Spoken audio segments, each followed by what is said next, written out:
country will do all we can to protect our residents and to make sure that families are not torn apart. We have to be seen as a protector and not a deporter. To be clear about what Chicago is, it always will be a sanctuary city. President-elect Trump is talking about a very focused effort to get rid of people who are criminals.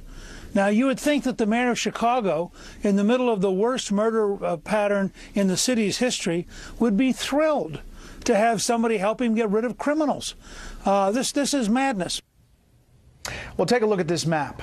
There are more than a dozen U.S. cities which have already vowed to protect illegal immigrants' rights despite Trump's election.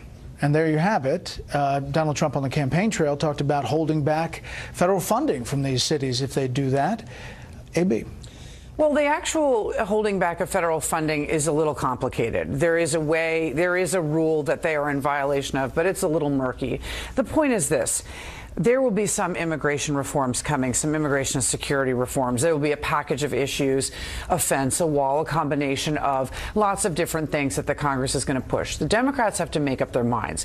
Are they going to work with the Republicans on any of them? And do they want their liberal urban mayors going to war against this new administration in defiance of the federal government and praising and protecting sanctuary cities? I think that's probably not a wise choice, and they're going to have to make a decision as they try to rebuild the party in their many years in the wilderness. It is stark, Laura, to see Rahm Emanuel saying you will be safe in Chicago. I mean, well, there are a lot of people who don't feel safe in Chicago, but he's saying illegal immigrants will be safe in Chicago. I bet there are a lot of people in Chicago who are at the poverty level right now, poverty line, who would like more of those resources put into Chicago schools or in local policing rather than indulge the liberal impulse to welcome anyone who wants to walk across the border. What's happening now at the border is a shock to most Americans. When they see the video, and Fox did a great report on this tonight, they see the video. It's a massive humanity right now, just walking across the border,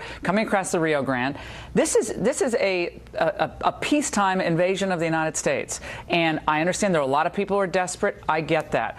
But I think this election demonstrated that people don't think it's racist to believe a border should exist and be enforced. And that's where the Democrats always overstep it. It's not racist to say we should have an enforced border. Right now, you cross the border, you get an ankle bracelet slapped on your ankle, and then you're released. That's not border enforcement. And basically, there's a deadline now, or a perceived deadline.